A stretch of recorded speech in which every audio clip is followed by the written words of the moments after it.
J'aime beaucoup ce scribe qui s'avance près de Jésus et qui le questionne. Aujourd'hui, vous êtes venu auprès du Seigneur Jésus. Et qu'allez-vous lui demander?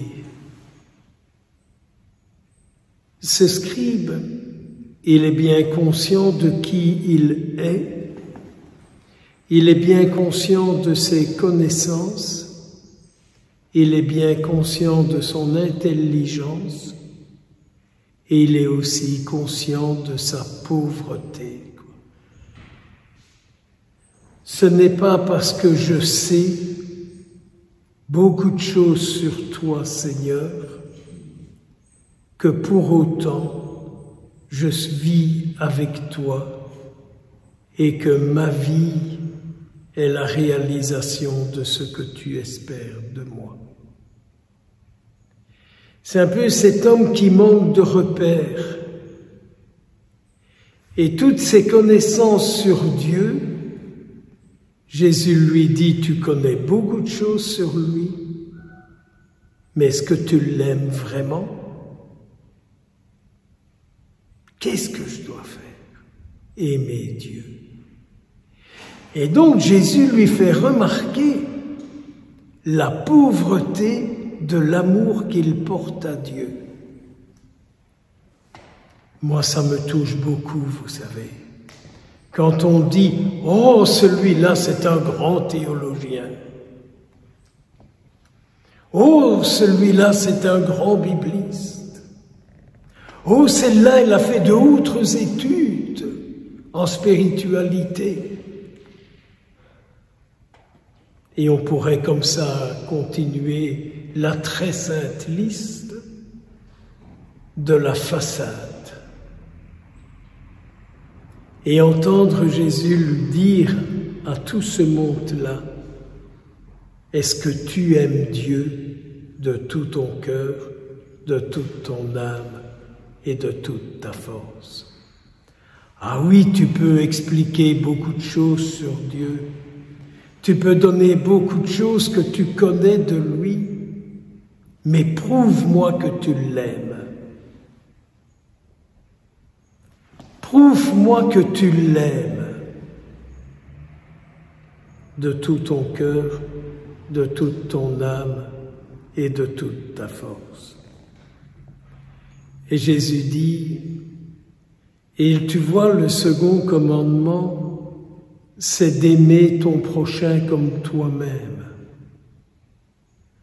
En d'autres termes, Jésus dit à cet homme, mais qu'est-ce que tu aimes de toi que tu pourrais aimer dans l'autre? Qu'est-ce que tu aimes de toi que tu peux aimer dans l'autre? Son caractère, son physique, sa mentalité, ses réactions. Qu'est-ce que tu aimes de toi que tu peux aimer en l'autre? Que de fois je suis bien obligé de dire à Jésus, je n'aime pas grand-chose de moi-même. Je n'aime pas grand-chose de moi-même. Comment puis-je aimer l'autre? Comment puis-je aimer l'autre alors que je n'ai pas grand-chose que j'aime de moi-même? Et ce gars est bien obligé de dire à Jésus, tu as tout à fait raison quand tu dis ça. Et je me rends bien compte que c'est vrai. Et je me rends bien compte aussi que c'est pas ce que je vis. Mais c'est ça que je voudrais vivre. N'est-ce pas notre situation à nous tous? En tout cas, moi, c'est ce que je voudrais vivre. Eh bien, si c'est ça ton projet de vie, dit Jésus, continue. tu n'es pas loin du royaume de Dieu.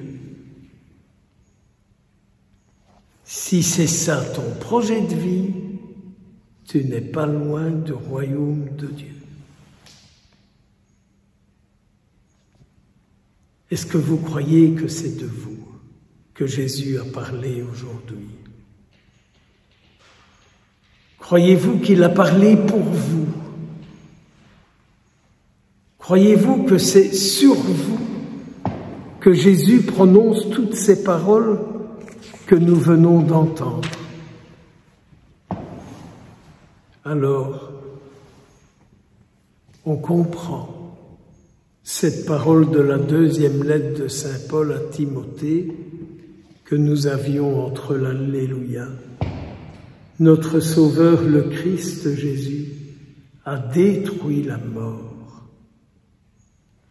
et il fait resplendir la vie par son évangile. Ô Seigneur, que ma vie, que notre vie, elle resplendisse de ton évangile, de ton évangile. Au nom du Père, du Fils et du Saint-Esprit.